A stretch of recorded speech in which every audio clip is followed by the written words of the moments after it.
All right, everyone. Welcome back to This is Beacon. This is Brooke. This is Ruben. This is Brandon. This is Brianna. And today we have a super special guest for me as a fellow 2002 grad. I'm going to let him introduce himself. Guest, tell everybody who you are. Hi, I'm Mike Lentini. Well, you know, That's all of class of 2002 going wild. Yeah, and a little spoiler, aren't you guys like planning for your 20-year? Yes, we are. That's happening for real? 20-year class Well, it's a goal. reunion. It sounds like it's a goal. Can you believe it? incredible. No, we had another meeting this week. Yeah, I'm not saying it ain't gonna happen. I'm just saying. I kind of hope it happens. And, for those listening, spoiler alert, that we are including the class of 2001. Yeah. So, yeah. That's a thing. Because we are so generous. I just take it as a thank you for getting you guys to Florida. So, but we're not Wait, going to go you there. guys got us to Florida? Yeah. One- By us behaving.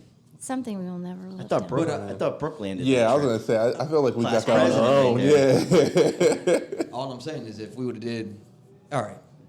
Listen, we're gonna have this conversation one day. I already We have have this with to. Brooke. We have to have this One- conversation one day, not today. Okay. And Brianna, I'm glad you're here because usually I'm always outnumbered when they get an extra 2002 graduate in the room. We had Alyssa, we had Jessica. Man, I need to start calling some people. That's because the class of 2002 stands up. Clearly. They have. And they continue We were a to. special group. Yes, we were. I'll give it to you. They show up. But today we have Mike Lintini, Thank which folks are probably listening like, ooh, Mike's on the podcast. So tell us, and I think people might learn a little bit about you right now, even people that know you. Yep. Tell us a little bit about your family life, your background. Yeah, so I moved here from Queens, Astoria, in the early 90s. My dad was part of, I think in the intro you talk about the city's built on bricks and factories and Clearly sounds like he's a an podcast listener. listener too. Okay. Real fan alert. That's right. And he came up here to him and my uncle to start a hat factory. Dorel Hat Company was the reason that brought us to Beacon. Wow. So I know you're going to ask about elementary. Yogi still thinks I went to Lourdes, so which it's not a bad thing. But I went to Catholic school when I came here. As you know, Beacon's a little different. From when we moved up here, things were boarded up, and my parents coming from the city, we came up here and we looked around and. My parents were like, "Oh, I don't know, I don't know what They we're must doing have here." seen us hanging out in front of South Avenue. Yeah, no, I mean, it just, they wanted to escape the city to get us a backyard and things like that. So, kudos to them to bringing us here, the diamond in the rough, and who would have known what it would turn into, You ain't kidding. 20-something years later. I mean, 30 years later, from when I was here, when I first came here. So yeah, I went to Catholic school, and then after 8th grade, I decided that I wanted a better social life, and sure enough, got that social life. So it was your call to go into public school? Yeah, I did take the Lord's test. Yogi likes that. I did take the Lord's test. I was on my way, and I felt like I wanted a little more, social aspect, because I grew up with a very small class setting. Great for education, tremendous. And I was like, but I wanted to explore, trying to find myself. It took me a while. I came to Beacon, walk into Beacon High School freshman year, and I'm just looking around like, wow, this is incredible. Somebody comes up to me, there's like, hey, there's a fight in the courtyard at 3:00. And I'm like, yes, this is the spot for me. So sure enough, and that fight happened. Yeah.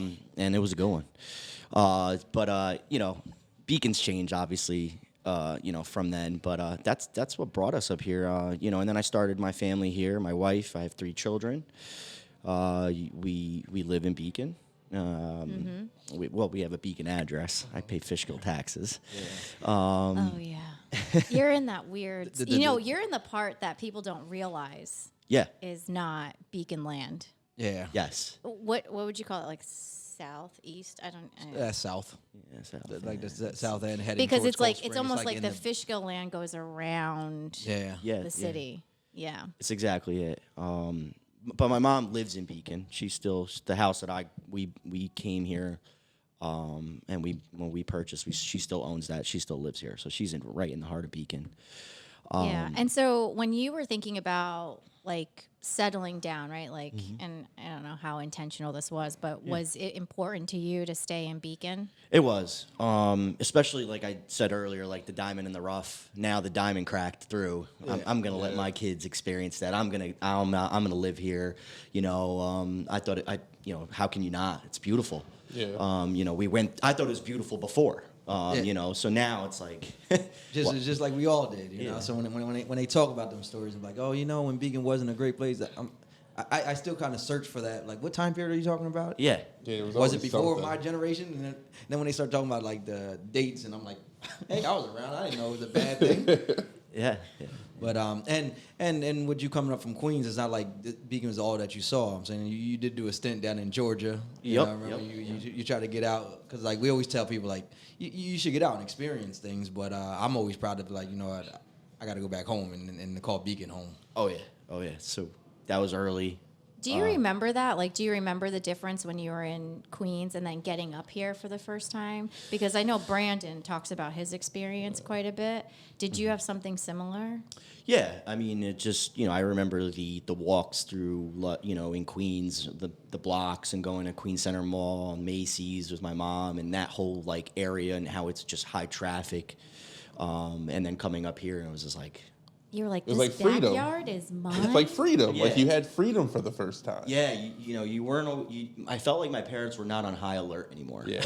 You know, Yeah. they were just kind of got that little bit of an ease, like, okay, we could relax now. You know what I mean? Even though they were still, you know, working, it wasn't like they were retired, but they got that retirement feel out of moving to Beacon, but with you know, but they still had to work, you know, but it was just Right. less intensive, like, you know, always high alert. I felt that, you know, and I was still young, you know, because I moved here when I was young, but still felt it. So It's a thing with you city boys coming up here. Well, I mean, you know, like I said before, like it was always like a movie coming up here. You know what I mean? Like having like a neighborhood, like going from living in like a project building and just traffic everywhere and just, you know, there's also like that liveliness too, right? So you're in the city, it's fast paced. There's tons of people everywhere. Then you come up here and there's like isolation and you have space to yourself and it's just you and that was new. Like for me, that was new. You know what I mean? It was something that like I never thought I would ever experience. And then like coming up here and like I said, being able to go outside on my own and not have my mom tailing me was like, that feeling was awesome because I just felt I could do anything, you know? yep, So.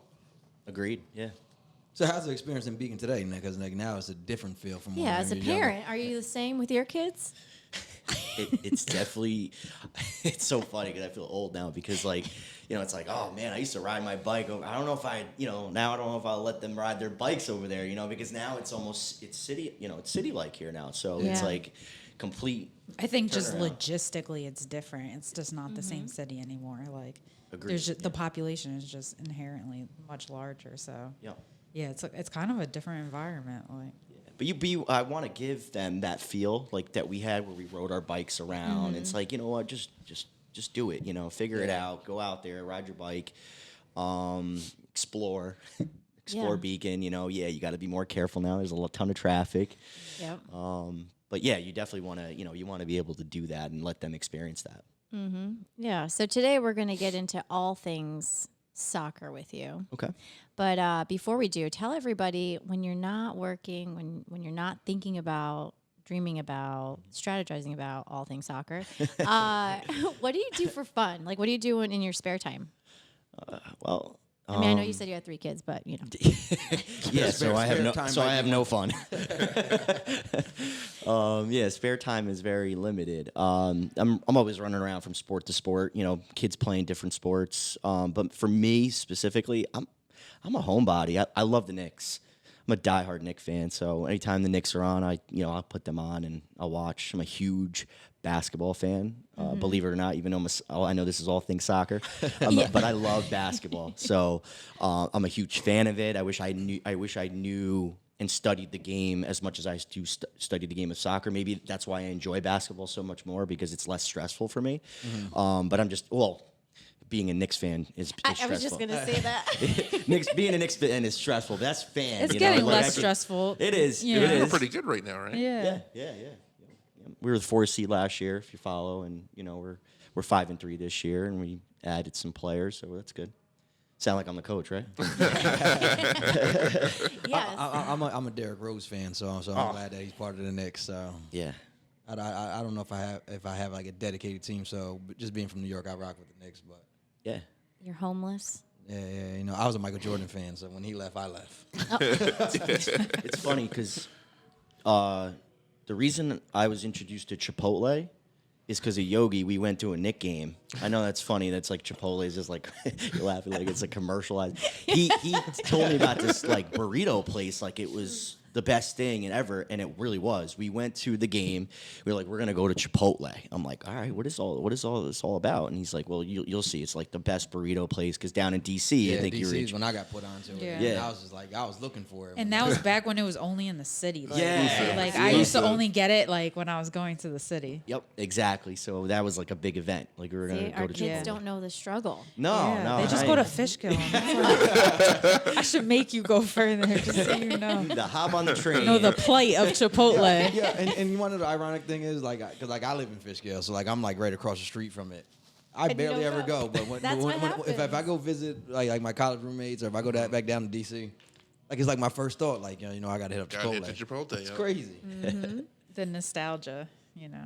Yeah. I think because you have to work for it, it becomes more of Yeah. a thing. Yeah. You know. But you are a coach. Yep. All things soccer. So tell us a little bit about your story about soccer, right? Because you've been in the soccer world for Yep. forever. So where does this passion come from? My dad, just being, from his nationality, he was Sicilian, Italian, so soccer's huge. I like how he put that. He was Sicilian. Yeah, Italian. he would correct me if he was here, so I would definitely have to honor him for that.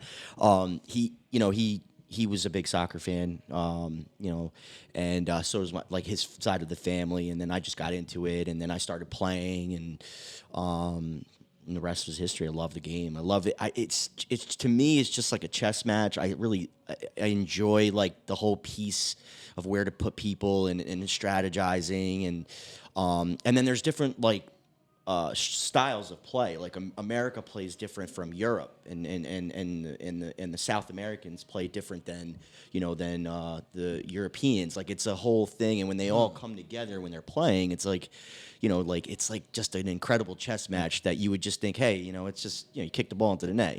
No, that's not it. Well, yeah. So the fact that you say that, because for me, watching soccer at the beginning, when I first started watching soccer, I was kind of, I would go to these games. Yeah. And I would be like, they never effing score. Like, what are we doing here? Like, what is happening?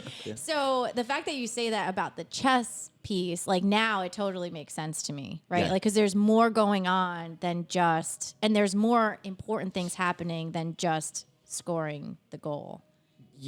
So the anticipation and how to get to that, to achieve that score, and that's why if you notice when someone scores, They go crazy. The crowds, It it's is never it never happens. So that's know.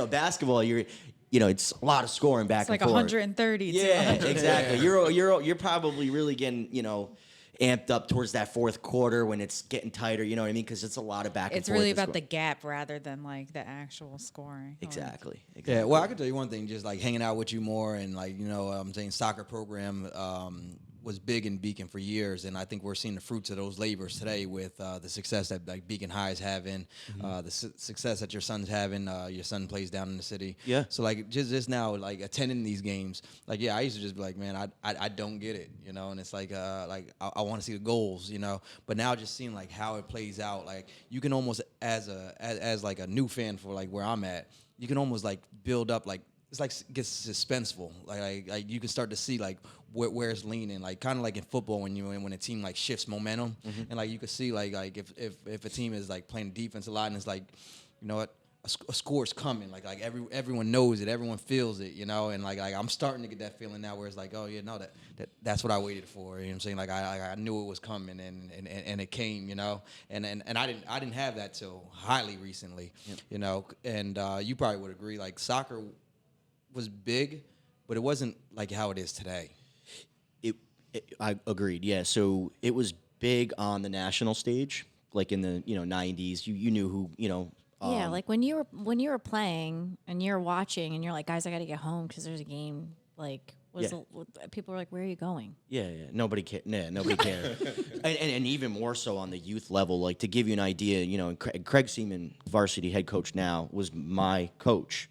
Not to age him, but he just won. I'll make I say that to him. I'll make fun of him about that. 200th. I think he just achieved his 200th win. I was probably his first win when he first came to Beacon and got his job, and he was the varsity coach in '99. I would say, that was his first year. So he's hung in some tough years where soccer. I remember my first year like kind of going around. So like, hey, you play soccer? We kind of need you on the team. Now it's like, he's got 30, 40 kids coming through the program, and he's making cuts, and and it's beautiful what it's become, as compared to when I was there. Like I said, we would barely have enough. We wouldn't have enough to play, or we'd be, hey, you're an athlete, you want to play this season to kind of stay in shape. We need you on the roster. Yeah, exactly. And it just to me to see where it's gone, and I talked to Yogi about this the other day. I think it's important to have a good feeder program. That's what kind of drives. Beacon Soccer Club does a tremendous job. Like there's a lot of hard work that goes in the back end that I see. Volunteers and all that. They do such a good job to get all those kids together. It's a lot. You got refs and you got multiple divisions, and Madison plays. Yeah, I saw her practicing. And so tell me, like, when did you first start coaching, though? So right after high school, I played junior college. I played at Westchester Community College. You said that like this may surprise you, but I actually did. I did. I did level up. I did. You leaned in and everything. Oh yeah. That was with conviction. Yes. So I ended up, but I had a short run because I ended up hurting my knee. And when I came back home, I reached out to Craig, and the modified boys position at Beacon was open at the time. So in 2005, I took that position, and I was hired then, and I started coaching then in 2005. So from there, I did 2 years of modified boys soccer for Beacon. And and then my oldest son was born, and then he turned 3, and I put him into Beacon Soccer Club, and I started coaching him, and that the rest is history. Kept. And you mentioned a feeder program, and we talk about that. We talk about that quite a bit around here. And now that we know what it's called. Yeah, I know. I had like a what do you call it? A writer's block or a mental Blake glass. I was like, what is it called? It's beginner. He was like beginner program. Brooke helped me out with it, but before She always does. I want to make sure I don't forget this. Definitely, I want to shout out Patty Kerr, because they got the Patty Kerr field over there. I know he did a lot of work to make sure that field happened. One gem about Beacon is we had all these people in the past, like a Bernie Arway, who put the Pop Warner field together. We had all these volunteers that had made these things accessible for the youth. So I want to make sure that we just shout out them and recognize them. Yeah. But back to the feeder program. Not only are you involved with it, but you're involved in it on the administrative end now too, right? Yeah, to a certain extent. I help out if the board needs help. I help out. Not officially on there, but if they need anything, I've mowed the grass. No, I think that's important though, because the program doesn't run itself. Yeah, and other people have mowed the grass. I'm not just saying I'm the only. Sometimes you just had to step up and do it. He's Superman, guys. That's He's it. doing it all. And I just think that it's just a roll up the club is a roll up your sleeves mentality, and just get it done. Don't talk about it. Just do it. Get it done, and it is what it is. Yeah. So what are some other things that just for somebody on the outside looking in, like, what does it look like to run a program like that, right? Like you mentioned, like something as little as mowing the grass, but I know there's like a concession stand over Mm-hmm. there. There's also just the coordination of the games, Mm-hmm. right, in the back end. And, if it's going to rain, how does that information get out? Yeah. How does all the scheduling work? So if somebody were to volunteer, is the best way to just to like raise their hand and say, hey, this is a skill set that I have or I'm willing to do? Yeah, yep. And put me so on the list. what they just recently did was that they've been putting out the board meetings on Facebook so that anyone can attend.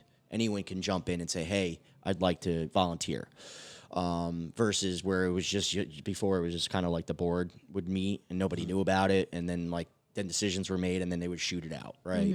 I think now they've made it open to the public, and they do a really good job of letting, hey, come on in and raise your hand, and if you want to help, and hey, here's this, you want to paint the lines here, like kind of just jump right in and do anything. But from a program standpoint, concession stand, scheduling, ref scheduling, all that, you need, directors for each division, and then you need a director that manages all those directors, and then there's a vice president and president, there's a treasurer, so a complete board to really make all those things run. Yeah, And then it's sizable. and then the coaches. Yeah. And then people got to raise their hand, and I think Beacon did a nice job because there are a lot of parents that want to help. They may not know the game, but that's totally fine because we do know we've provided extra training through Corver. They brought in Corver to kind of help those parents. So they go in and they'll do like a session with their parent, with the coach who may be a parent, and then they'll go over and they'll get some real training from a Corver, and then that parent can watch and say, oh, cool, I'll take that drill with me and I'll take this. And so they do a really nice job of, kind of integrating the parent to be more than just a volunteer of just saying, hey, I'm just signed up, I don't know what I'm doing, but I'm going to, but hey, you're going to learn. You're going to learn a little bit more. So Yeah. No, I think that's important because, having a warm body is great, but if the kids aren't picking up the skill set, then they're not going to be more engaged over time and all that stuff. The other thing I want to say too is, if you drive by Sargent Field On a Saturday on morning. a Saturday morning, I mean, it takes a village because of the amount of people that are there during that time. I mean, I don't know what the engagement is, but I mean, hundreds. Pre-COVID, it was incredible. I mean, yeah. COVID kind of hurt it a little bit, but it's still, it's bounced back strong, yeah. strong. But I mean, before that, there was no parking. Yeah. Like Ever? everybody was coming around. There was no parking in the parking lot. There's no parking on Sargent Avenue, and there's no parking on Beskin. Like that's where like all the Yeah. parking's. It was like all exclusive. You had to get there early. And so it starts at age 3 is the youngest that you can start playing, 3 or 4. Yeah, depending. 3 to 4, 4 to 5 is the minis. Then there's 6 and 7 is junior Pee-wee, and 7 through, and again, don't quote me because I don't coach rec or He's do like, rec my kids anymore. are older, so just No, it's not that. It's just they Been out of change that the bracket. they change the divisions all the time, and but it's then there's the Pee Wee division, and then there's intermediate, which would be like your teenage you're like a 12, 11 to 13. Okay, and can you solve this question, riddle me this for me? Sure. What is the difference between travel and the rec league, besides the obvious travel? So when a player identifies that they feel like they need more competition, they go to the travel side of things to gain either. Hopefully, that coach is providing more, more soccer, more intensive drills to get their skill set higher, so that instead of rec is for fun, and it should be like. We'll talk about the parent thing later, right? I just think that, I think you should let them have some fun, let them run out, enjoy the game, right? Enjoy the game because, sometimes parents could be really overwhelming. I'll even travel. I'll coach at, 8, they're 8 years old, and I'm just like, I try not to, it's white noise going on behind me, like just from all the years of me coaching and people just saying stuff now, and I'm just like, why are they saying that? That's the wrong thing to say. And I try to teach my kids, one voice, listen to me, whatever's going on. Your parents will cheer for you, all that. That's great. And you should do, you should support your kid. I get a little, I just laugh when certain instructions are being made. It's like completely wrong. Yeah. And you're just like, oh man, don't listen to that, please. You know what that brings up for me? Don't develop that habit. Yeah, that's a bad habit. Exactly. There was a study done, and don't quote me or find it out, link it in there, guys. But there was a study done, and they asked the kids, what, and somebody told this to me. They said, what do you like the most about your sport? What do you like the least about your sport? You know what what was the least, like what they dreaded the most about playing? What? The ride home. Oh, damn. I believe it. Oh yeah. Oh yeah. I'm saying Because that's when they get that, their other coach. Yeah. Oh yeah. Brett the Riot Act. Yeah, and I've never had the opportunity, I guess, to coach soccer, because I guess you don't need too much knowledge when you got them on the younger end. But I have coached. He's like, we do have training. It seems pretty easy, so Just run. Ronnie, you want to rewind? I don't want to teach any bad habits. That's why I don't play golf, because I'm not going to get out there and develop bad habits. If I'm going to do it, I'm going to try and get at least some type of... This is probably what you don't want to hear as a coach, but I did help Jawar coach his son's soccer. Oh, that's awesome. His young son, and we both didn't know anything about soccer, but I played FIFA. And I literally used, drills from FIFA. That's great. And it worked. We won. we did pretty well, but I didn't know anything about it. So I'm here listening to you talk. I'm just like, yeah, we probably gave those kids a terrible experience.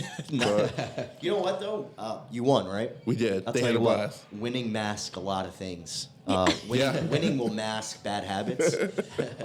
You'll see that, and then so your parents probably thought you were the best coach ever. If you're winning, I don't know if they thought that. They were just, they weren't really paying attention much, but, But the kids were having fun. Yeah, they had a blast. that's all that matters. I mean, Because even in the world where they say, guys, nobody's keeping score, they do. oh yeah, They're Everyone's like, keeping yeah, score. everybody won, but we got more goals. Yeah. So, Because I know they try to do that in certain divisions, especially when you're in the development stage and stuff. Yep. And like I said, I do youth coaching and that, but I do more football and basketball. And in football, there's certain divisions that scores not allowed to be kept. But it's like these kids already are at the age of where they can count. So. And then that's usually their first question once the game's over. Once the ref blows the whistle, the first question I get from every kid is, "Did we win?" Yep. Yeah. And then you got the one kid who was like, "Oh, I was counting. We scored 3 times. They only scored once." Or, "Oh no, we lost. They scored more than." So it's. I don't know if it's just human nature or I was just gonna say it's human nature. Yeah, and I think it's part of the human game, nature. so I understood why some leagues are trying to do that. I guess maybe to get them more to learn more, but it's just like that's what sports are. Yeah. Is that competitive nature. So I'm sure you're when they're younger, they're in school, they're getting that math word problem about sports, right? Yeah. Who won, right? And then you're gonna get to the time where okay, now I'm playing and I need to know whether or not because the kids want to be recognized for that. They want to know they did a good job, and sometimes winning is the good job. That's what the equivalent is, and they need to know that. They need to know okay, did we win? Because that's a good job. That's Right. and it's not always that. What you get older, you understand all that. Yeah. But then winning becomes everything. So it's Yeah. like do you ever? You have to kind of find that balance all the way through. Do you advise all parents to just let the coaches coach? Yeah, I mean, even if they Just be your kid's I biggest do. cheerleader and I got my kids will play basketball or whatever, and I'll never step on. I'll just let the coach, even if I think that I won't, because you already create another bad habit would be that kid is going to go back, or my son's not going to back and be like, in the back of his head is, can I trust this person? Is he making the right decision? Because my dad at what I call dinner conversations, that's happening at dinner. Like, hey, that your coach, he could have done this, this, and this, and this. Mm-hmm. You're already automatically you're creating that negative in his mindset of hey. because you're first string when it comes to authority in your kid's life, so they're gonna take your opinion over everyone else's. Absolutely, my dad or my mom, she says you could have done, and that they may say it. They may say it to you. Especially you got a very and I like that, because then that kid shows good leadership. I mean, he's like, he's disruptive, but he's But it's a strength, though. yeah, it's a strength. It's a strength. You got to turn. He's you gotta bold. turn that, He's bold. Yeah, he's bold. And I like that because that leadership, you could turn around and say, you know Yeah. what? All right, you got a big mouth. We're gonna work with that. And then you got to change that around and tell him why you're making those decisions. Yeah. Because Now I you got see an it all the assistant time. coach. Yep. Yeah. Do I dare ask you the controversial question? Sure. What are your feeling on just participation awards? Because you talked about winning and the goal of competitiveness, and just as you get older, what's more important stuff. How do you feel about participation awards? I think that at certain age groups, you should be rewarded for participating because we just talked about developmental, right? So what is that participation award? You shouldn't just get a participation award. I think it should be tailored to what you're developing. So I think, at a certain age group, everyone should feel good. You should feel good, right? Good. You feel good, you play good. And then after that, once you start to feel out like the maturity, you feel, you start to understand the maturity. Yeah, then it matters because I always coach in sports. I coach to a job that may potentially they get a career they may get after because who knows if you're going to go pro. I mean, it's very the stats are that it's very hard to get there. So my job, I always feel like is it's like I'm trying to coach you for life, not just the sport. Yeah. And with that saying, I try to make sure that I try to just make sure that whatever I'm doing it has there's a value to after that sport is being coached. Mm-hmm. So I don't know if that answers your question. I think eventually, it does. What I like that you said too is when I think about participation awards, what is the intention behind it, right? Yep. And I would love a world where exactly what you just said, that they get rewarded for something that you saw in them. Yep. Right? You are most improved at running. Yes. Or you are most this, right? Yeah. Because that does two things. One is it truly acknowledges them for the work that they've done, right? So that they can see somebody saw my effort. Yep. Somebody saw me. But then also it's focused on an outcome, right? It's focused on, so it's not just hey, thanks for being here. And thanks for registering. Good job. Man, it probably would hit harder if it were for something that they've accomplished. Yeah. And it goes back to what you said. Kids are very smart.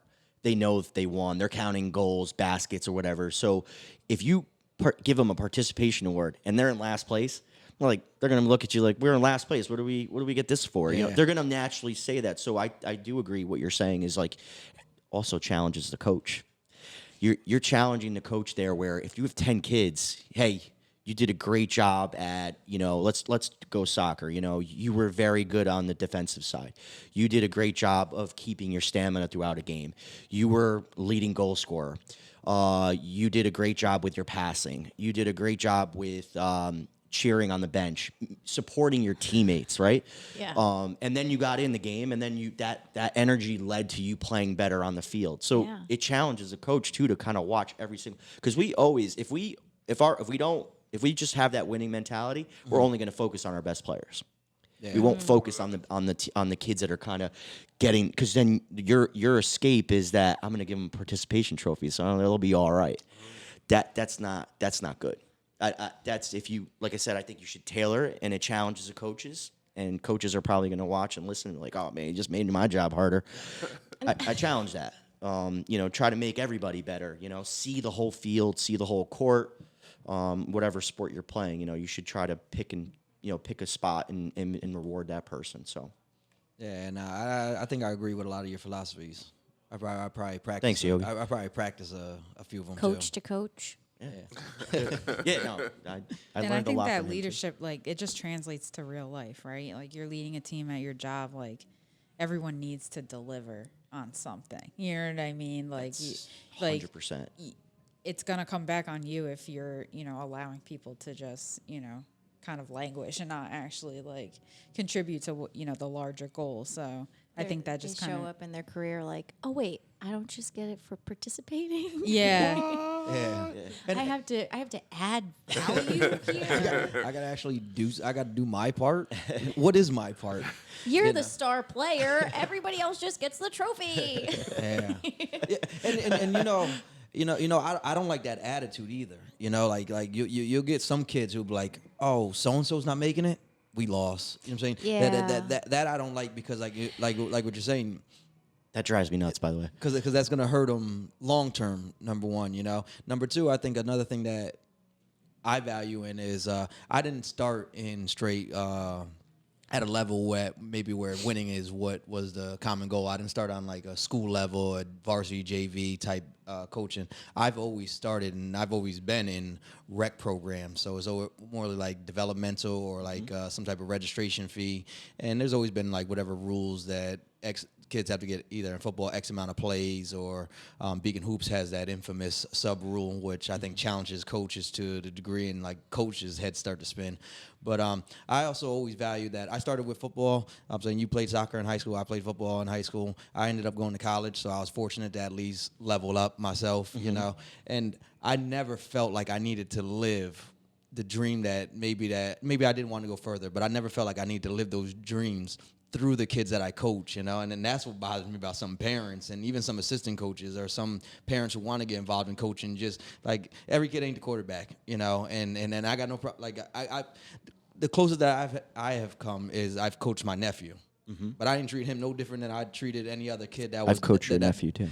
So and I didn't treat him any different, And then I used to always feel like, man, because like I don't have kids, so some parents will be like, well, you don't have kids, so it's different. And I don't know. I'm saying at the end of the day, I don't think if my son can't throw the ball, I'm not gonna put him at quarterback, and now he embarrassing himself, But it's important to teach kids to find value that the flagship position of each sport isn't It's where just the one. sport ends. Yeah. Like the left tackle is just as important as the Ooh. quarterback. You know what I Yeah. mean? Like There you go. So it's just, That's a dime. Brianna be knowing. but just in general, like just like why you have these pro teams have multiple coaches, because it's like you can't just have one leader in that position. Like so, I think that there's a place for to promote the value in every single position in sport.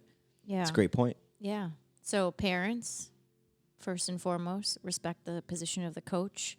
I didn't even think about it from that perspective, that like when you do that, you're undermining the coach and causing more confusion probably and more and perhaps more anxiety for your child in that moment, because it's like, do I listen to my coach or do I listen to my parent? Do I listen to my coach? Or, looking at the sidelines and who am I looking at? Oh yeah, no, kids will get confused. You I'm do saying. see kids like, they don't know who to look for, and then, there goes the moment past, right? And even though it is like a game of chess, everything is happening in a heartbeat. Yeah, it's like all happening so at it's like once. you don't have time to think. It's like they need to just have the confidence to like just continue on making those decisions. Because when you're like waiting on it, that's when everyone like messes up, Yeah. Oh, yeah. Yesterday we were at the game and Yogi said we needed a timeout during the soccer game. He's like, "Was there timeouts?" I'm like, "Yeah, at halftime."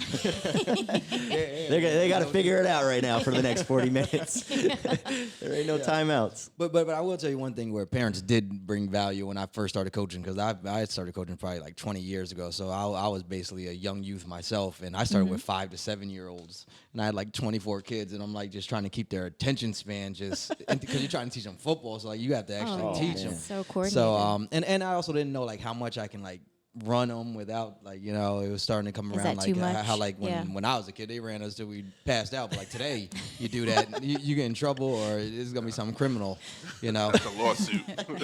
But I'll tell you what I didn't know how to deal with when the kid first cried, and I was like, whoa, I need an assistant coach who's a father. And my first assistant coach, I was just like, Hell, yo, I would've loved to see I that. said I have like He's like, what? Why you is just your freeze? face wet? I don't know what he's crying about. I don't know how to solve this problem. I got 23 other kids like running around doing like. I was like, yo, I need assist, and that's where a parent definitely brought value to me as a young coach. I was like, yo, I need help.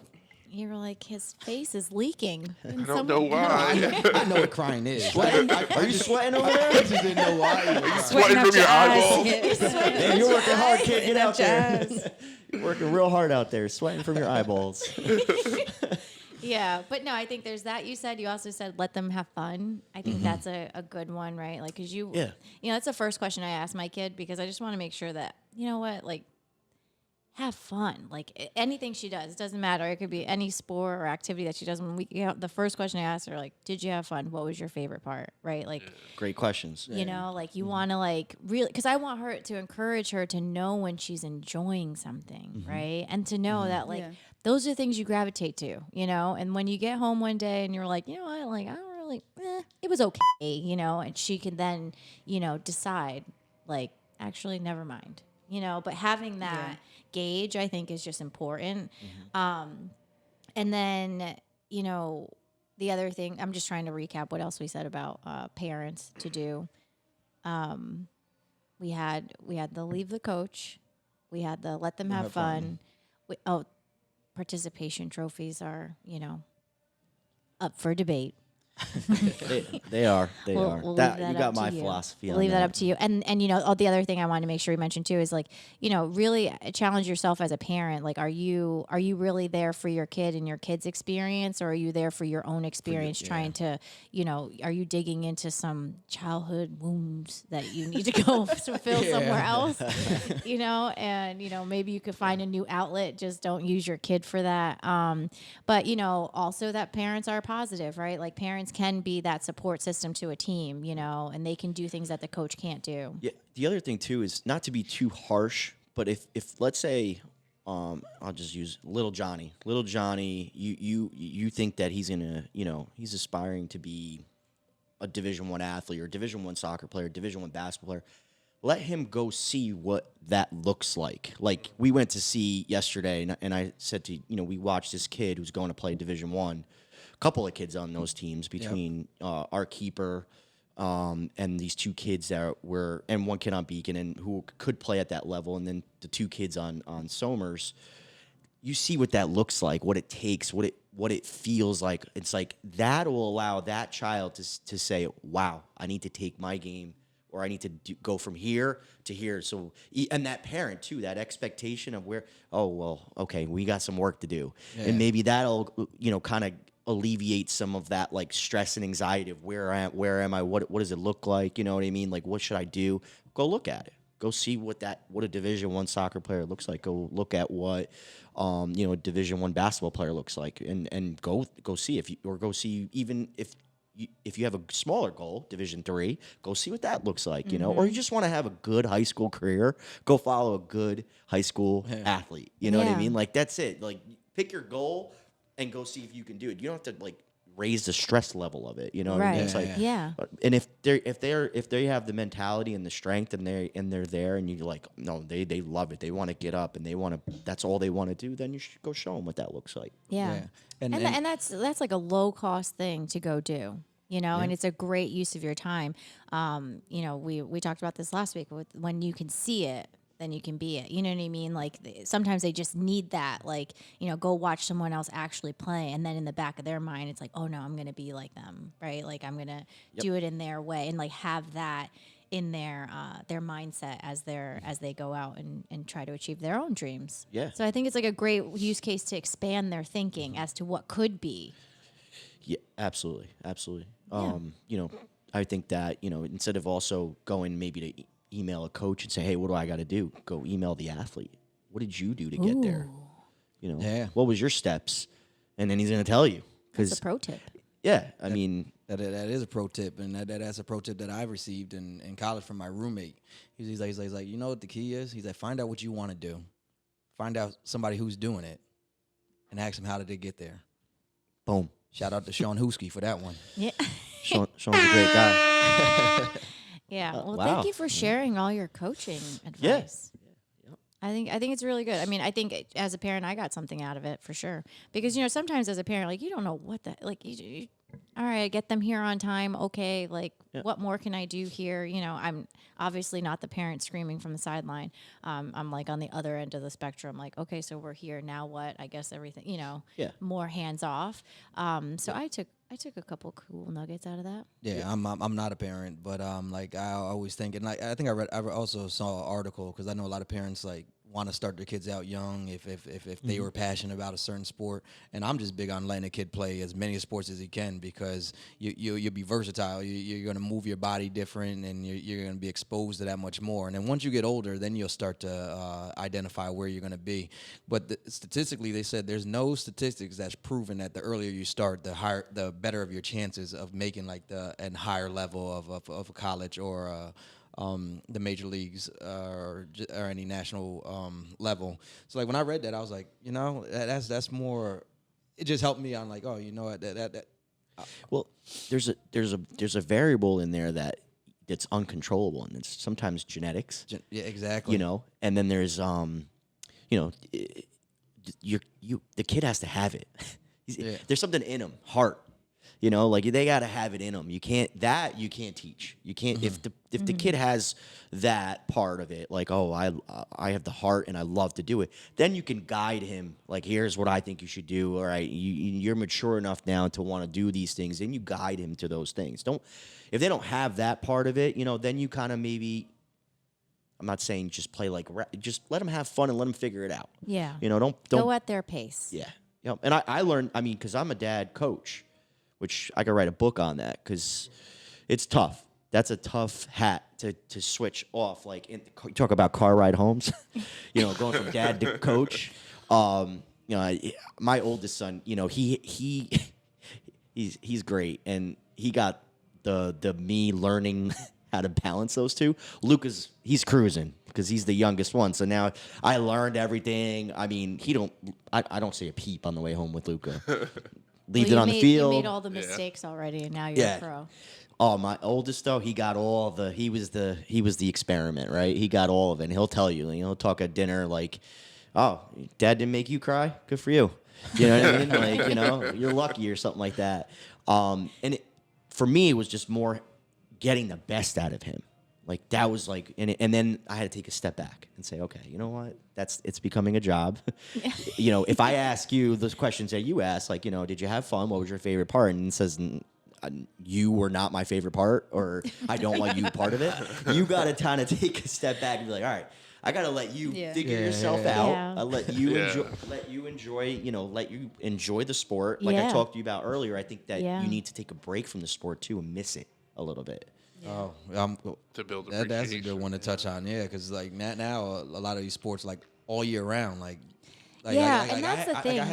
It's like off season, it's training, it's conditioning season, it's it's just becoming, to your point, work. Yep. It's becoming work for the kids. It depends on the level. So if you're doing this on a high level, it's going to require you to train all year round. But if you're not there and you're just kind of, you're loving the sport, you enjoy it, but you want to take a break. It's fine. Yeah. Like, just miss it for a little. And then you actually, like my travel teams, Chris was on it, Nick, some of the kids that are on varsity now, I coached a travel team for many years, and they were very successful. And you would think that we trained every day of all season, multi-seasons, all year round. We didn't. I gave them so much time off to enjoy, rejuvenate, come back and then love the sport. Like, come back and like, I miss soccer. All right, cool. You're ready to get back to work. Yeah. Some people kids get burnt out by high school because they're just playing this in and out all day. Like, oh, all right, now I'm, but listen, I'm not going to take it away. There are some special kids on there that can play all year round and they love it. Like they're just different. I would say that they're a freak, right? Like they're like a rare breed. Yeah. And that's awesome too. Like when you see a kid like that, right? Like with Chelsea. Gosha. Yeah, we had her on past episodes. If you Chelsea's hear great. her, you could tell there's a fire that sits in her that she has to play. I'm a huge fan of Chelsea's. You can hear it in like everything from her telling you like the beginning years when it's like I just wanted to beat her. And like how young and like the like her, competition. there's a fire that lives in her for soccer. She was the most. She was one of those kids. She played with the boys. Yes. And she was one of those kids that was like stronger, faster, and had that heart more so than some of the boys on the field. Again, not to mix, whatever the gender part of it. I know where we are now in the world, but because I love, I'm a girl dad. I love girls, and I think they can do everything. Are you looking for a career in politics? Or something? Save space on that. But you love that transition, right?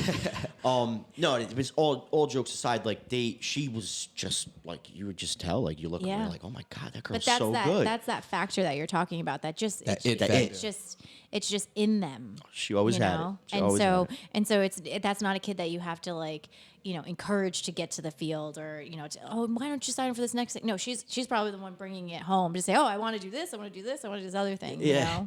I would imagine when she was younger, like Mike would come home from a long day of work. He's in construction and he's a boss, and I know but he also gets down and dirty. Hey, Dad, I want to kick the ball around. The last thing you want to do, but I'm sure he was out there kicking the ball around because she loved it, and she had the it factor, and his older daughter too. They both played, and they were both really good. So I would imagine that as if he'd get out there and have to knock the ball around, because what are you gonna do? You know what I mean? You got to do it. That's what's being a parent. Yep. yeah. Yeah. Well, I think we'll take a minute to have a great. I guess we're gonna. Yeah. He'll take a minute to catch his words.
Well, welcome back, everybody.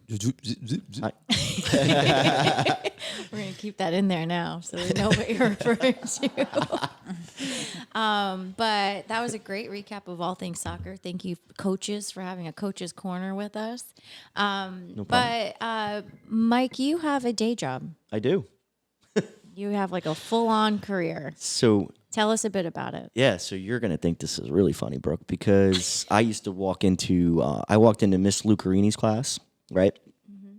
And, you walk into a class and you're like, the type of person I am after I told you when I went to Beacon, I needed a little help. Because the social part was more fun than the learning part at that point. So, and you want to have a good class. So you walk in, right? You kind of, you walk in like all slow, you remember walking in, then you see somebody that that you're going to have a great social time with, and you can also, get the grades. So I walk in, and this is kind of giving me flashbacks. I don't know why Miss Lucarini allowed this, but there was a table in the back of her classroom. Yep. And there was 2 seats like this. It was about this big. It was this big. Table. And there was the rest of the desks. Brooke, of course, she's early. She's a great student, class president and all that. I walk in, I'm like, oh, yeah. I already know where I'm going. If it's allowed, I'm going to do this right away. I sat right next to Brooke on the same table. Head up, smile, ready to go. I'm like, oh, it's going to be a good year. What subject was this? This is math. And the reason I'm saying this is because my day job is pretty funny because like I said, Brooke helped me get through math. So thank you for that. You're welcome. And me being me, I'm pretty smart. I sat next to the best person in class. So I was like, oh yeah, I got to get over there. So I did that. Miss Lucarini allowed it. she's probably still a teacher. If she listens in, she's probably like, oh, I got to separate that desk now. Or she probably removed it. Probably already moved it. She already learned her lesson from Mike Lentini being in a class. But so that was a good time. And, you helped me get through math and the homework and all that. So thank you. I totally forgot about that until you brought it up. Oh, So yeah, I'll never forget we that. definitely shared a desk in math class. Well, I was here pre-show like 40 minutes ago when Brooke was like, I don't math. I don't do math. I don't. I'm so bad. Yeah, so it's kind of Well- ironic that you got the well, job that you landed. So and it was so in my defense, it was 10th grade math, and that's when you do a lot of like logic and that well, kind with of the, stuff. like the statements and geometry. proofs Yeah, and like all that. it's not Yeah. it's not It's not- real. it's not like, numbers. It's not Yeah. real Start numbers. getting to the letters. math. Yeah. Now I was telling them I was doing math earlier today at work, and I was like, no, I never passed 10th well, grade math. I don't Well- do calculations. All right, so I'll defend Brooke on this one. She was an extremely hard worker. So Yes, that's what thank allowed you. her Yes. to get through, that aspect of it. But I did return the favor in Spanish. So you guys were learning how to like negotiate back in. That's a trade skill. You know, So so you're we're- trading You have off. to leverage your resources, what was that? people. What was that teacher's name that we Collaboration is tormented? king. Oh, Miss Creston. yes. Poor Miss Creston. If she's listening, the karma police has already arrested me. I've paid back for anything that I've done to you, so I really apologize. So if you're sorry. listening, I will come to your classroom and just tell you that I will talk to your students and tell them that they better behave. I have for to say though, like we weren't like bad students. I feel like we weren't bad. We were just kind of like having such a good time all the time that like it had to be hard to teach us. Yeah. You know what I mean? Yeah. Like like it wasn't yeah. it wasn't like we were like disrespectful or like anything like that. It was just more like we're having fun over here. Yeah. I don't know what's happening up there with the board and stuff. Yeah. Like I hear But you. not disrespectful. Like, but like it wasn't like aggressive like how No, you yeah. or like when I It wasn't first like, got into it high wasn't school. like when you first got in like Dangerous Yeah. Minds type. Like, Yeah. like fighting teachers and stuff. Yeah, like my first year in high school, you're like, there's a garbage can on fire. Like that's where those classes were. We were much less. And we all question why we didn't make the new high school. They're gonna vandalize the place. And that's why the high school I went to didn't have any corners. It was just a circle. You can't hide. Is that the new high school? Yeah. Yeah. No corners and all.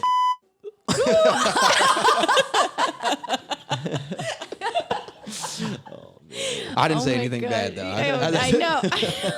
So, It's like the perfect timing. But- so your day job. yeah. Okay. Well, I'm sorry. Yeah, we went on a but you're gonna find my day job funny because of how I, got through high school. And I'm a financial advisor for Wilmington Advisors, which is the investment arm for M&T Bank, the Green Bank. A lot of retail clients will call it the Green Bank. That's what I do. I help with financial planning, wealth management. I do insurance. It's a small part of my business, but most of it is just wealth planning for the future, retirement. So nothing we were learning in high school. No, and that's what I think really attracted me. I mean, listen, I have my Series 7. Endless nights studying. Who would have thought, right? You know how to study. I know. Can you imagine? I had to grow up, and then I looked to my left, and Brooke wasn't at the table, so I had to figure it out. Well, just hearing your introduction, like it reminds me of what this. I don't even know where I got it from. Maybe I got it from TV or a guy told me, but no, actually, someone told me. But he said if you want something done right, he said ask a lazy person to do it. So you were like that lazy person when you walked in and you identified, because he said he said once they tell you what their philosophy or how they would do it, he said second, ask a woman. Yeah. And he said- Efficiency and multitasking. That's what I heard. Yes. Oh yeah. But my bad. I didn't No, break your you're concentration. good. No, yeah. That's my day job. Yeah. I cover all of Dutchess County for the bank. So I have a territory. And so, but what got you into it was the fact that this was like math unlike any other math you've seen before. It was more sales driven, and I can speak to that. Yeah, well, This guy is a before beast when it comes to rewind back before that, and I was trying to I've been trying to find myself for a long time. I finally did about, I don't know, 3 months ago. I've been trying to find myself for a long time. So I ended up getting in while I came back after Westchester. I came back and I worked at Dutchess. I was going to Dutchess, and I needed to pay the bills. And I started family young, so I needed to get a job. And what can I do? Well, cell phones were kind of like the hot thing back then, right? Everybody was getting them. I knew a lot about them, and I was like, oh, I think I could sell these things. So I ended up getting a job with Sprint. Was it Sprint? Yeah, Sprint was the first one. Yeah, because you've been to all of them. I did. Yeah, thanks.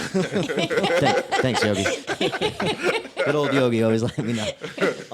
And the way you said it, like I knew everything about cell phones. I'm like, the flip phone? What was there to know? Nah, there was a lot. There was a lot to know. All right.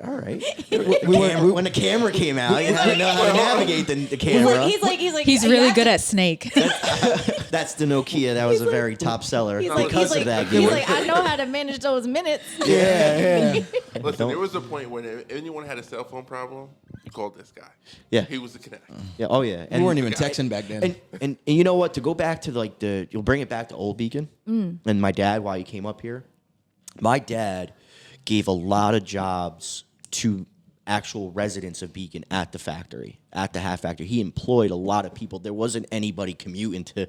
People lived and worked in Beacon at his hat factory. And he Imagine always that. told me, I know, it was awesome. And he always told me, like, I'm like, when I got older, I'm like, Dad, you hire anybody, kind of thing. He's like, I'll let them, I'll give them a shot until I'll never not believe in somebody. Like I'll always I'll hire somebody and let them, see what they got. Don't judge them off of what you've heard in the past or how they showed up to the interview. Don't be judgmental. Yeah. Just always give him a shot. Give him a chance to prove what his work is. I took that with me because after that, when I worked at Sprint, I was a connect and I hired a lot of people. Yeah, me being one of them.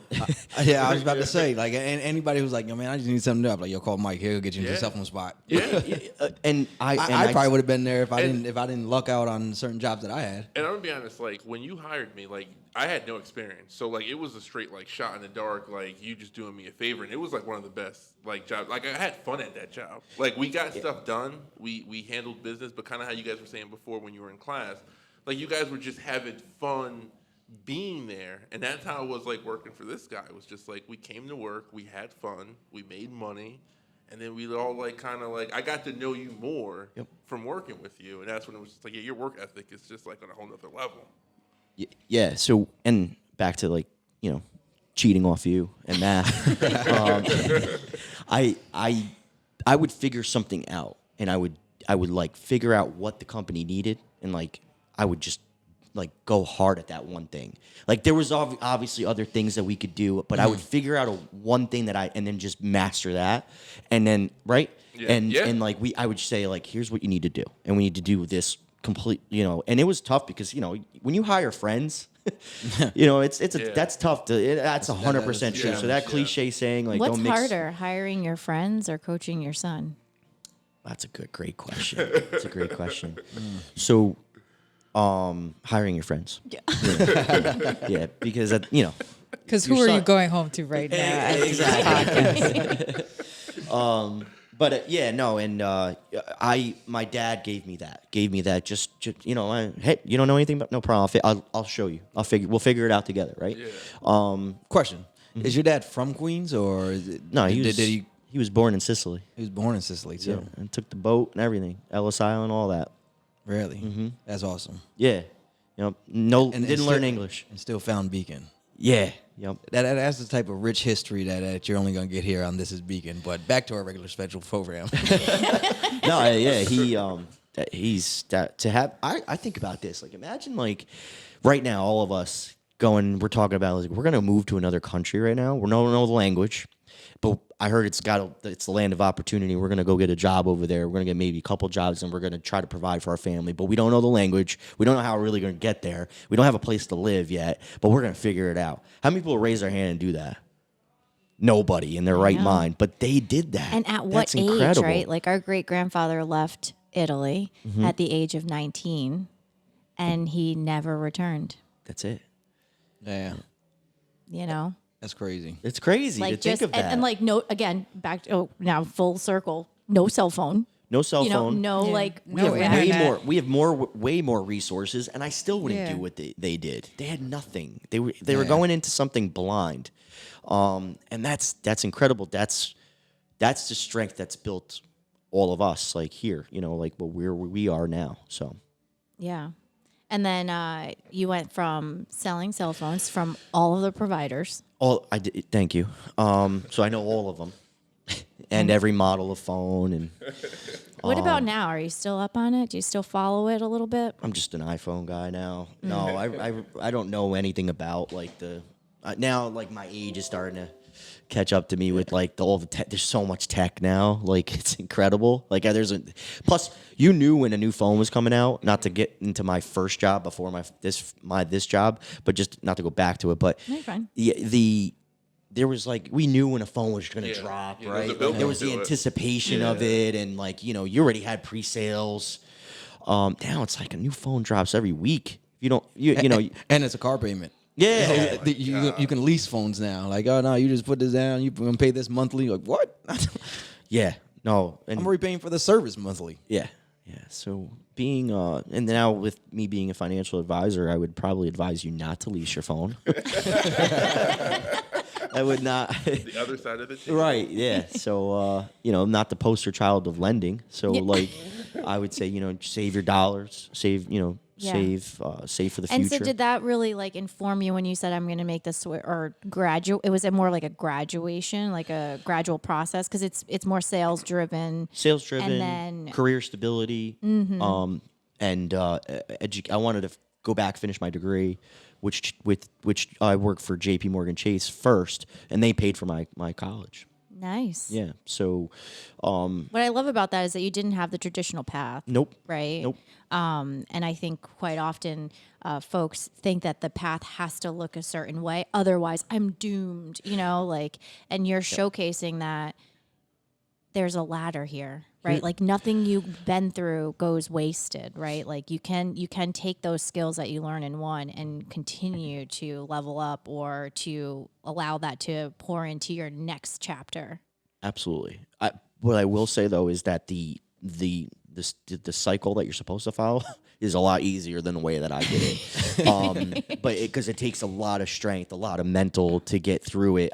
So what I would say for me is if anybody that is struggling to go, that didn't take the right path, you can, there is somebody that did it. Like there is not, it's not like, oh, if you don't go down that path, you're a failure. And I hate that.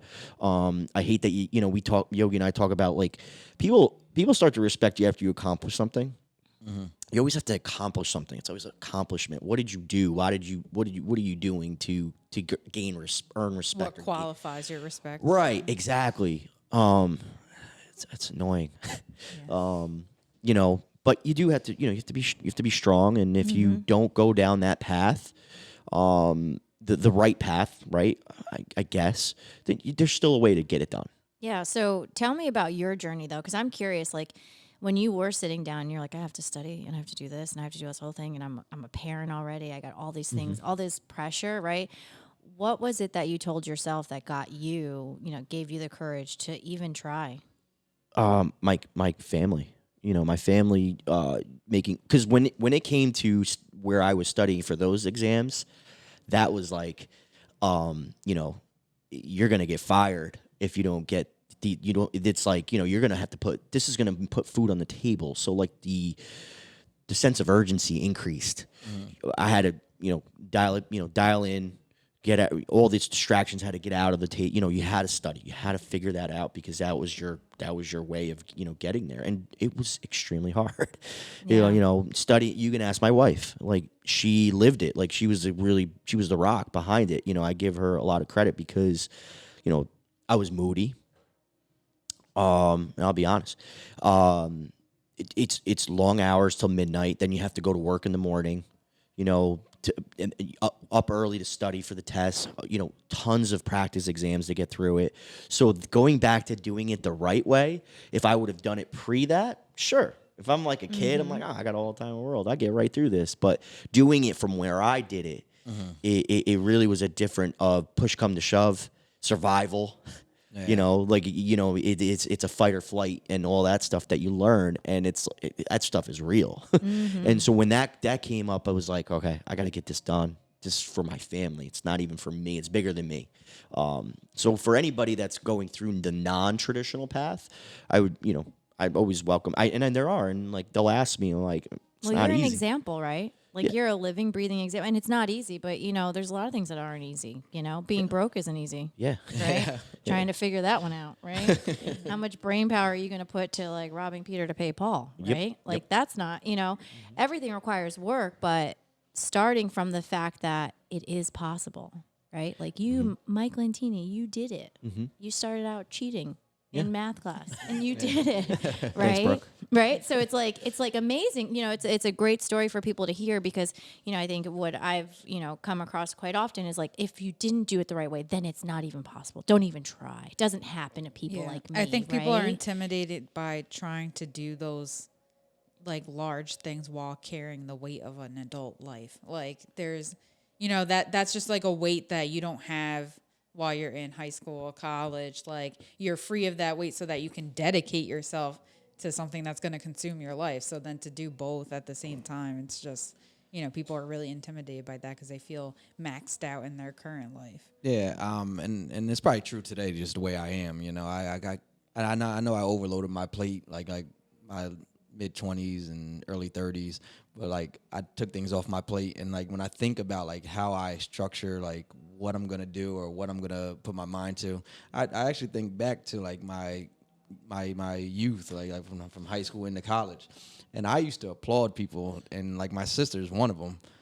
I did not understand the concept of working a job and going to college. To me, it was like, no, you're doing one or the other.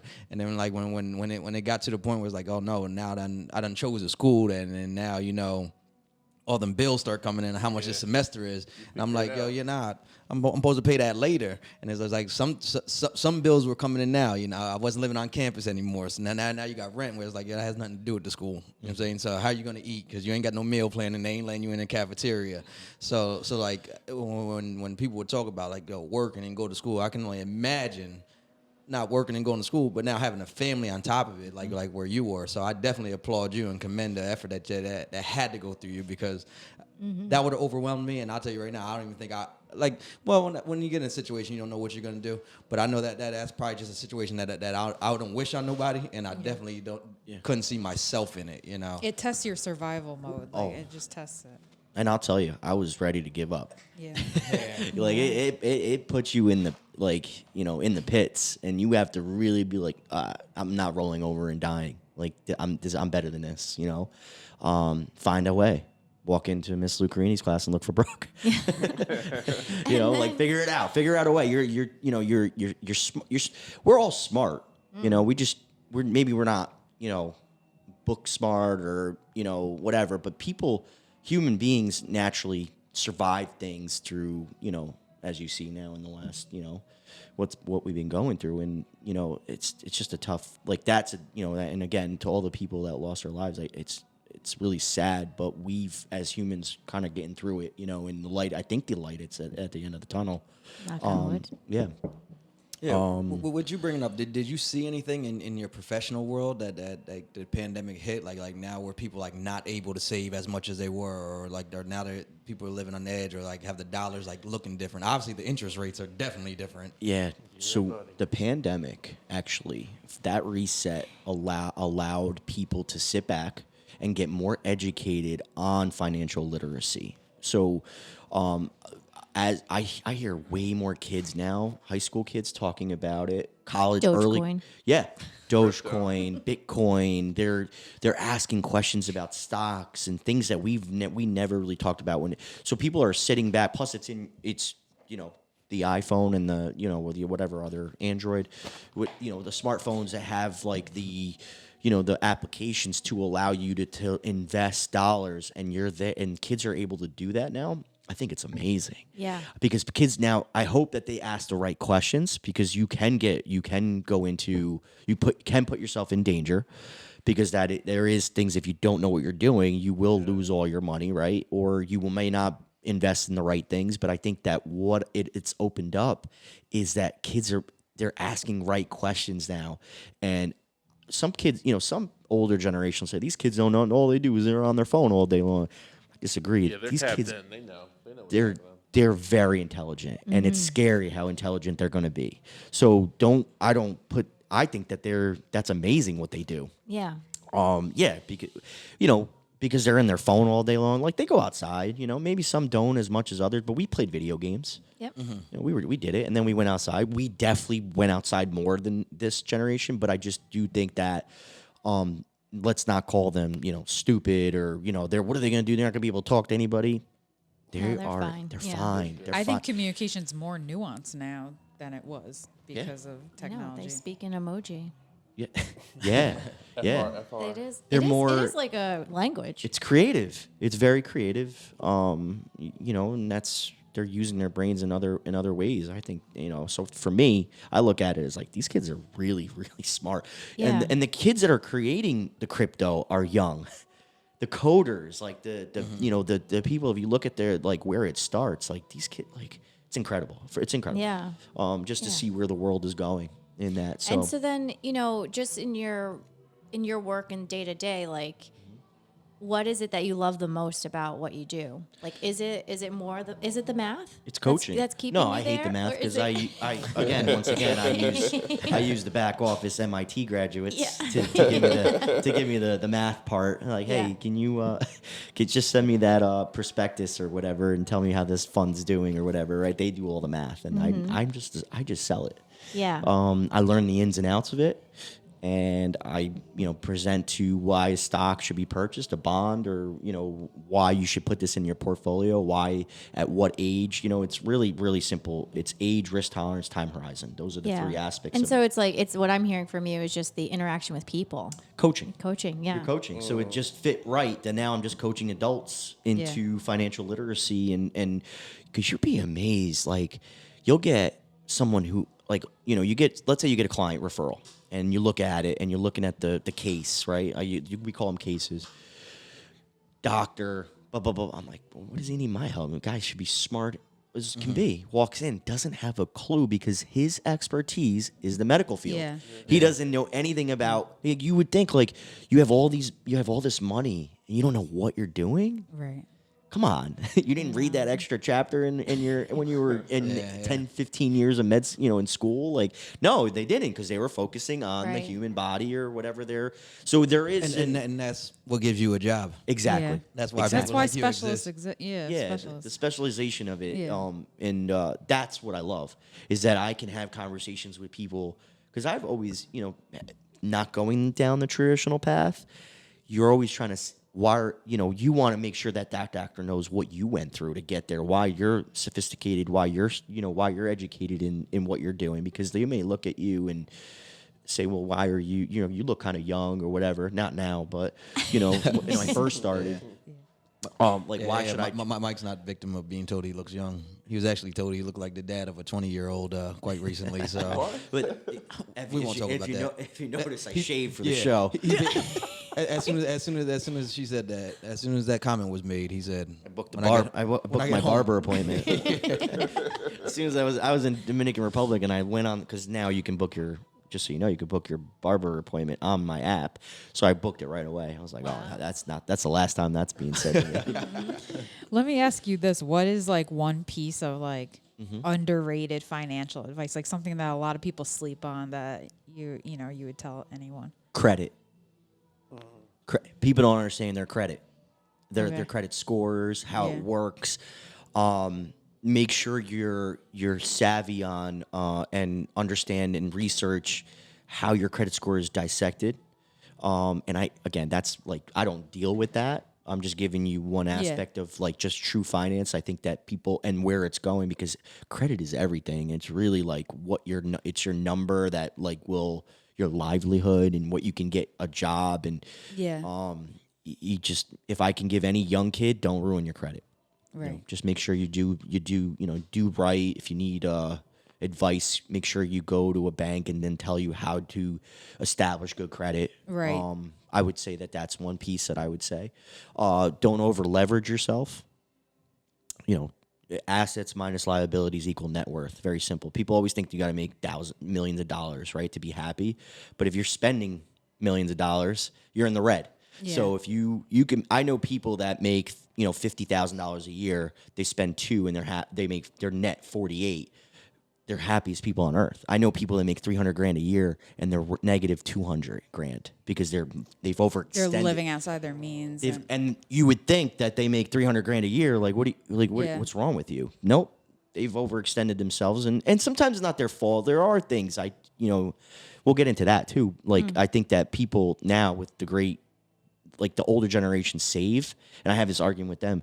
That's because you had one pair of jeans, you had no cell phone, you had no tech, and your grandparents lived through the Great Depression, which you were a product of fear. So that fear instilled in you to save, and there wasn't all of this in-your-face marketing and adding and trying to sell.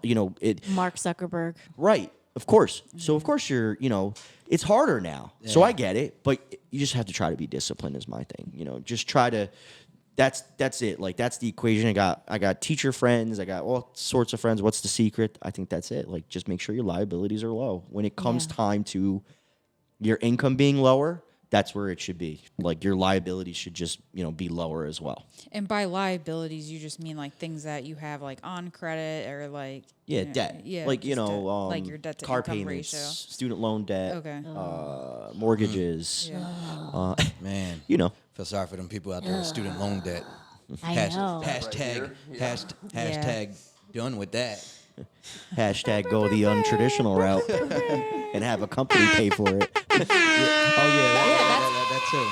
That's the only way I'm gonna get a master's. Yeah, well, that's what I was gonna bring up when you said that, and then you went down the rabbit hole of like it's so hard, and you got me off track. But I mean, think about it. My bad, Brooke. Like think about it. You do the traditional route, and chances are it's gonna come out of your pocket. Mm-hmm.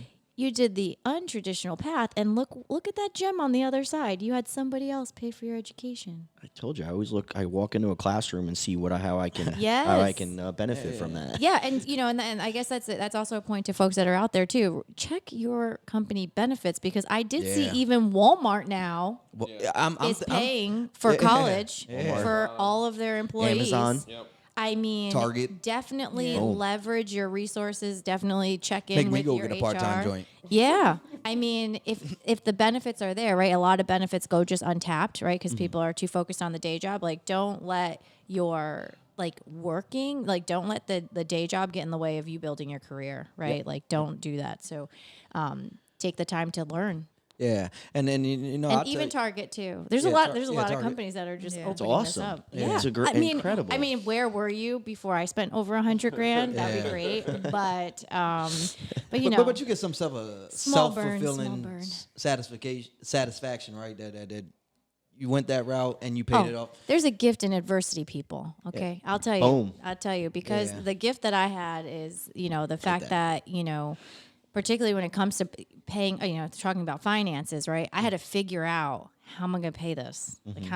The fact that I was able to do that, that is why when you see, the folks that know me, right? Like, I purchased my own home on my own. Mm-hmm. How did you save for that down payment, right? Like, it's Can difficult. you clap up for that? Can you do a clap It's for tough. that? Am I allowed to do that? I don't know. I know I'm not a host, but you got it. She deserves a clap for that.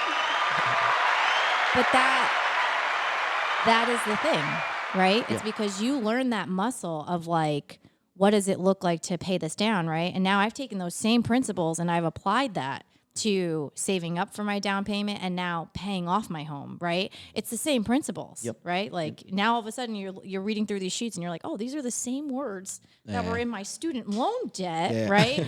Okay, amortization schedule. Okay, and cracks knuckles, gets ready, right?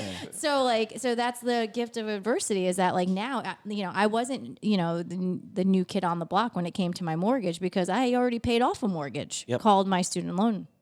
Yeah. And then you know that's why True. I'm hesitant in jumping in there because I just got done with my student loan, so I'm like, man, do And I it want to feels jump good, back? doesn't it? Yeah, I'm like, let me just chill for a minute, and maybe I got like an old soul when it comes to saving because I can save. Yep. You know, and my parents You've taught didn't- me some things. My parents didn't go through the Great Depression. Well, we talked but, about the candy last week. Yeah. Yeah. Oh yeah, we did. Oh, I almost forgot about What are you that. saving your candy? I Halloween used to candy save a my year Halloween later. candy and stuff.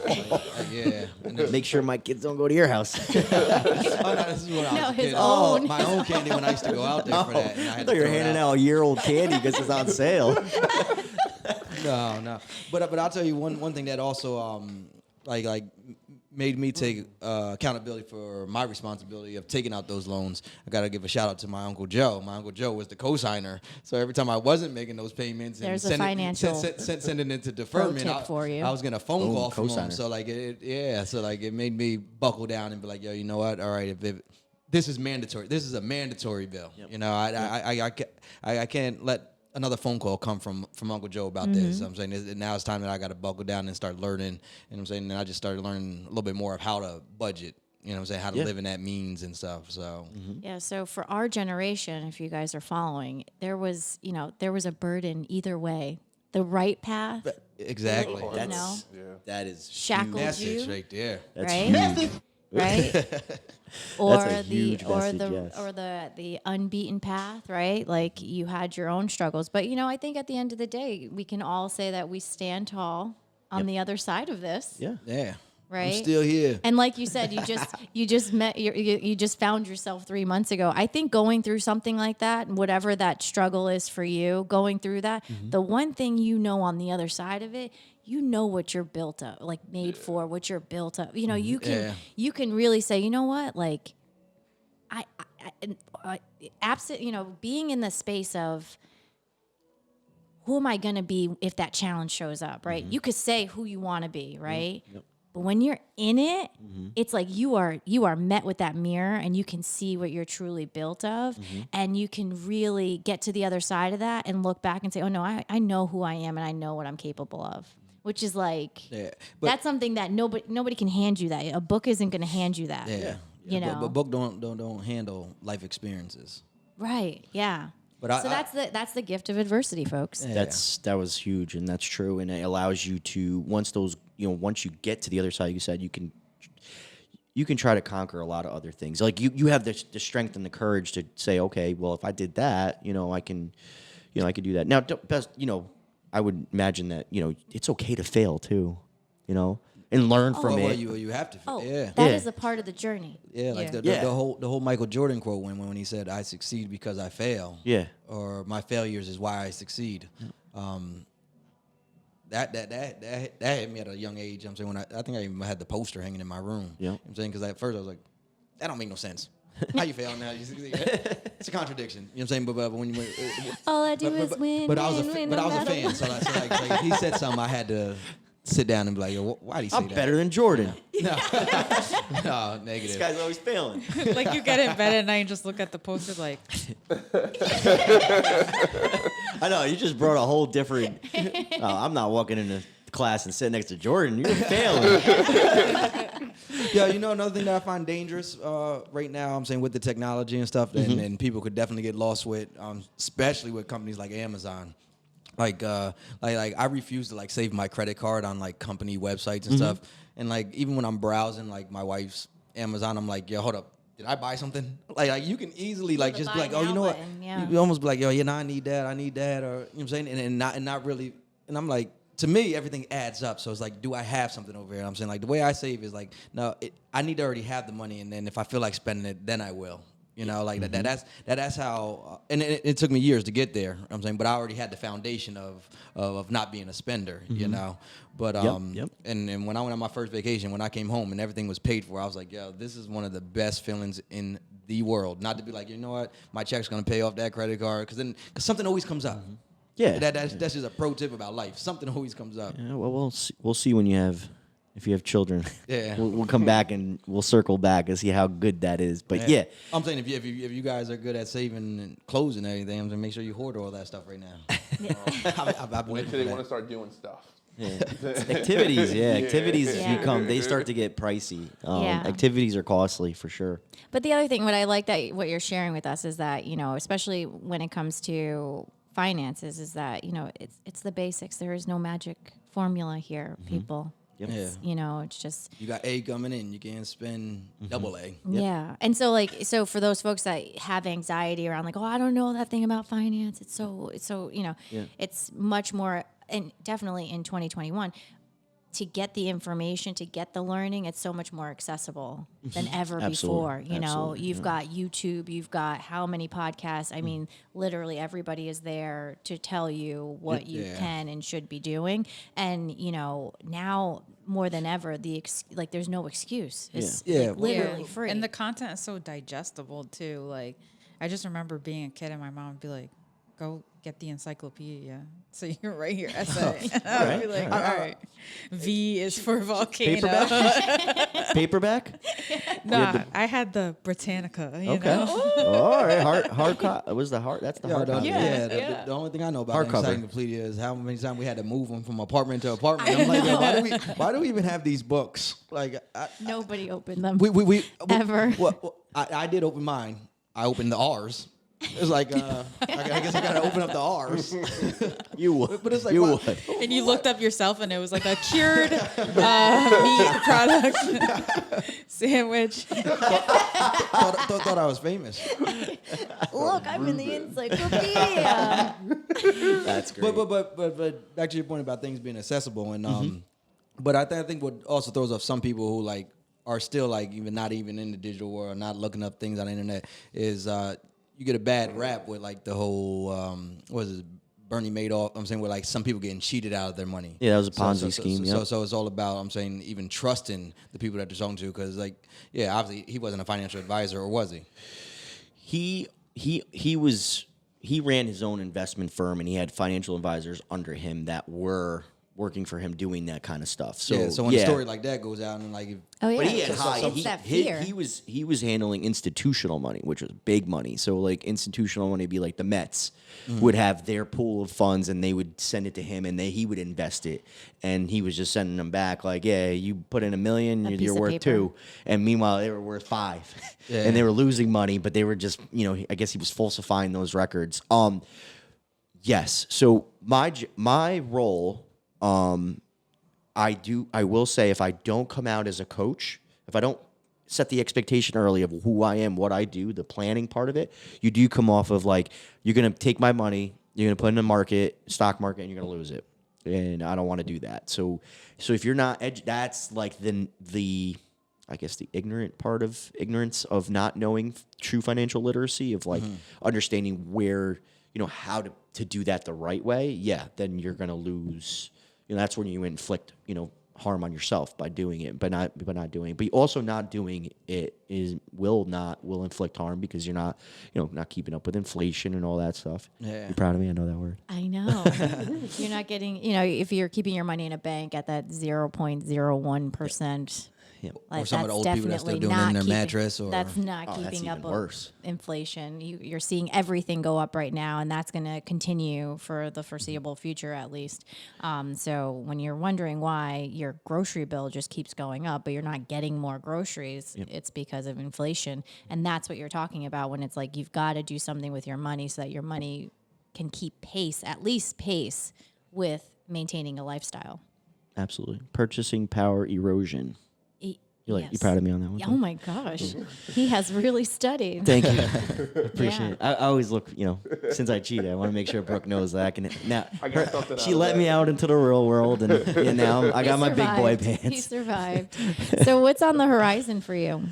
So I, for my day job, just continuously doing what I do and building my book and my clients. I love it. I love what I do. Finally, I really enjoy that part. I love that that part of my life. That's not like I don't wake up and like, oh, I gotta go to work. That sucks. Right. If you Yeah. feel that, Oof. don't feel that. Go try change to do quick. Huh? Find something else. right away. Just do it. Like life's too, and you just learn that life's too short. Yeah. In the last couple of years, like just wake up and go do something new. If you should not, that shouldn't be what you that should be like the thing that, you know, you love the most because you're going to spend probably the most time doing it. Unfortunately. But if you love it, then it's not like you're spending. And it's not work, really. Right, exactly. That cliche saying. I don't know how to say it, but we just did it. And then the for me, you know, I'm coaching. So I've next leveled. I'm coaching. Leveled up again. Yeah, varsity soccer for Haldane. I'm Nice. coaching girls. Wow. Yeah, so that was a big step for me because I've only done the boys side of things, and it is a totally different ball game. How did you guys do this season? Yeah, we had a tough schedule. This is all going to sound like excuses, but I'm going to call them variables. I am a sales guy. Yeah, we had a lot of injuries. Great group of girls, a lot of injuries, tough schedule, all that. But you know, we had some notable wins, and we made it to the sectional finals. In our first year, so that was incredible to be able to be. You know, we were the 4th seed. It's Class C, so it's very small. You know, Haldane student body is 300 kids from 9th to 12th. Oh wow. Wow. What'd you say? It's a big school. It's a big school. 300 All total. together? 9 to The 12. whole- Yeah, the the whole whole school. We ain't talking about like one. Oh, I thought that was just for one Somebody- grade. You went from like That's like a 1,200 kids Oh, to like, yeah. okay, sorry. He's like, sorry, this is a really There's good 300 year. kids at Sergeant. No, I thought you were being sarcastic. That's No, hilarious. I'm sorry, I just heard that wrong. Yeah, so to give you an idea, like you're playing. You got 3 sports all in the same season now. Tennis, volleyball, which used to be winter when we were growing up, and tennis was spring, and soccer. So there's 3 sports, 300 kids, and then you dial it down to athletes, and then Right. specialization of who does what. So we had 18 girls try out. 18 girls made it, and that was it. That's what I had to work with and coach. And But sectional finals off of that.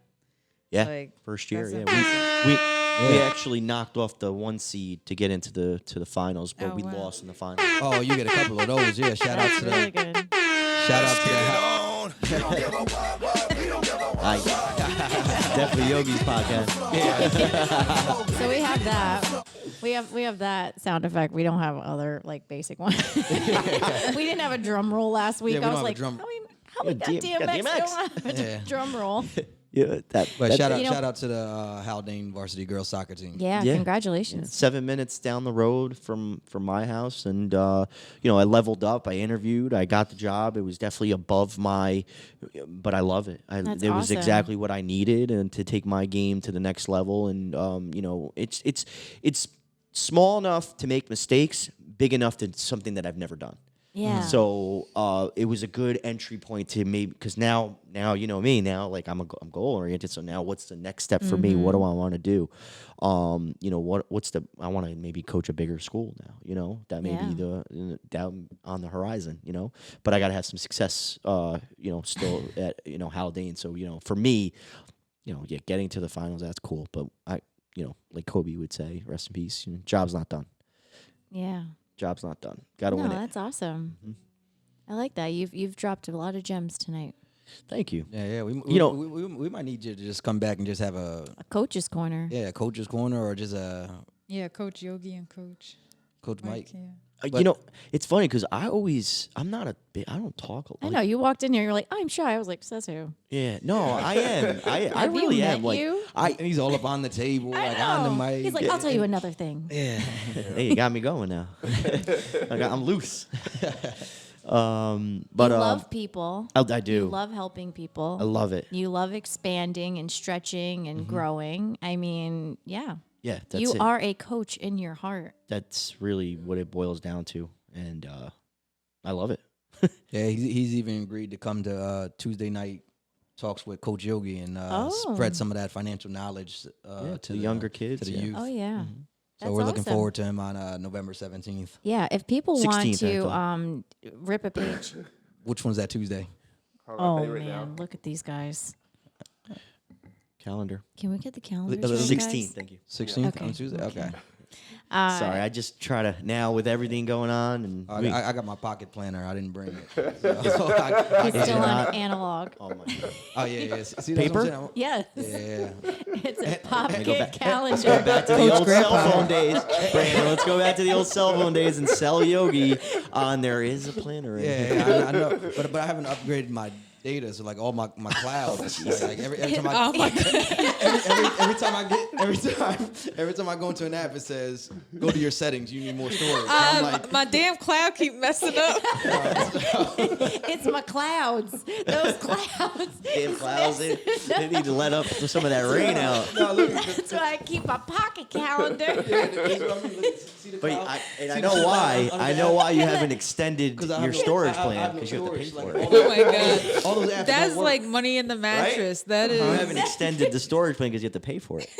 Yeah, they want more money. Yeah, that's a great financial those decision, clouds. Yogi. The phone calls are still coming in. Those clouds. So until the phone calls stop, then I'll reconsider. But other than Those that, clouds keep messing with me. and everyone keeps saying, it's only 99 cents, and you can clear all that up. You're like, that's I don't more care, money. It's $12 a year. Yeah, man. Yeah, Back to the but- Haldane thing too. Like, I'm also still coaching the boys youth Beacon boys U10 team, travel team. Do we touch on what's the difference on that? Yeah, higher level yeah. competition. You travel around different towns and cities and play other top talent. Yep. With Yep. that's So pretty now much you're it. coaching. So you coach the boys there. 10. in Beacon Yep. And Yep. then the Haldane varsity girls. Yep. Yeah. Okay. Yep. Anything else Anything on else the on the horizon? No.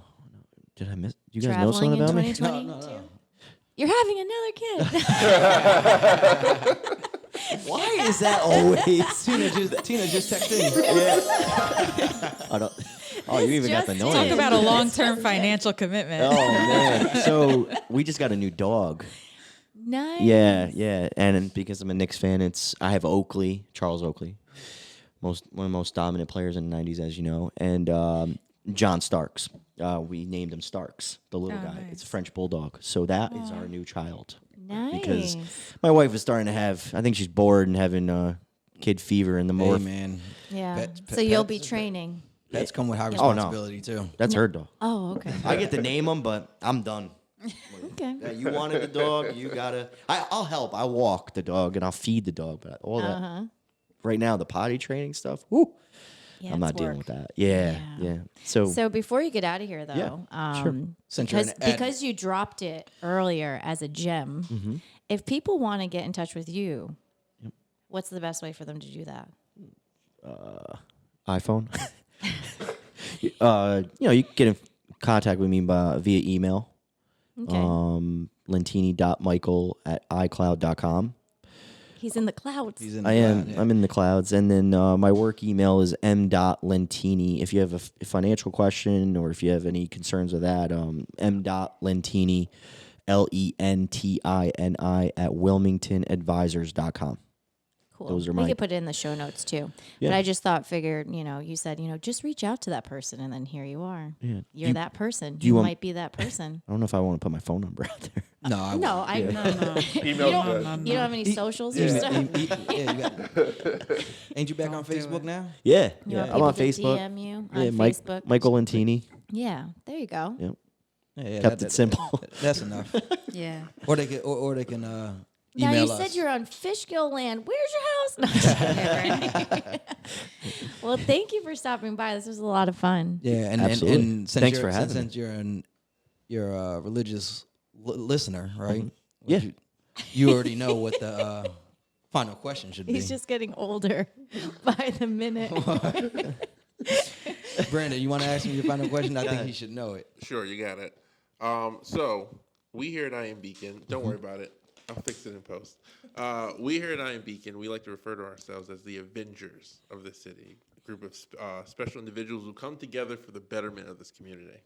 So my question for you, Michael, is what would be your superpower? Is Yogi Iron Man? Good question. We never really kind of meshed that out. Who's who? I'm People sorry. say that a lot. I'm sorry. I just need to know if he's Iron Man. I would say People- so. Yeah, I people lean toward miss Iron the Man. She's Captain America, but this is more a superpower that you I'm think sorry. that you have. I just went on a tangent question. Okay? Maybe I don't want to leave. I like it here. But it doesn't have to be an actual Avenger. But like just What with all is the your stuff that you're sharing, superpower? what is your super in the real world? I thought I wanted to pick a superhero. Okay. That's tough. Well, you said you just found yourself. Yeah. What is your superpower that you found inside? Resilience. Is that a power? Yeah. Yeah. Absolutely. Perseverance. A lot of people have it. Yeah, we could use that on the team. Resilience. Hard work. When going gets tough, don't give up. That's exactly what we look for on the team. Yeah, that's the one. That's the Because the going prerequisite. be tough. As you can see how we're falling apart here. I don't know where Brandon went. Now he's like across the street with his his Yeah, and I was audio. only in like one ear, and like It was like everybody started leaning. I was like, man, what? I adjusted quickly. Resilience. No worries, Brandon. See? My superpower worked right There you away. go. You're good. You're good. What was Brianna trying to drop a subliminal? No, and then you just keep getting older and older, Grandpa over here with your like, what was that thing? And once you mentioned your paper calendar, she lost it. Yeah, she loved that. I left my pocket flip. I don't know. It's But let me pose this. What's the smarter financial decision? If your house goes on fire, your cloud doesn't burn down, but your pocket planter's going up in flames. unless I keep it in my pocket. That It's is supposed a to be. millennial question. He's like renter's insurance. And you just start all over. And when people say you missed something, be like, yo, I didn't miss it. It got burnt up. Yeah. Fireproof safe. And Oh. it almost gives me time to relax again. I don't need a whole pandemic for everything to shut We'll down. know when you need my a life is- sabbatical. You'll just be like, blow your whole pocket planter. Yeah, my planner's gone. That's great. Nothing's going on the calendar then. Well, thanks so much for stopping by. You're going to Yeah. have to come back. Oh, yeah, of course. Hopefully I didn't talk about everything and leave some No, stuff on and the for those of table. you who are listening, if you have questions for Mike, you can request Mike to come back. Cool. Yeah. Thank you. Subscribe, right now. All right. See you next time on This is Beacon.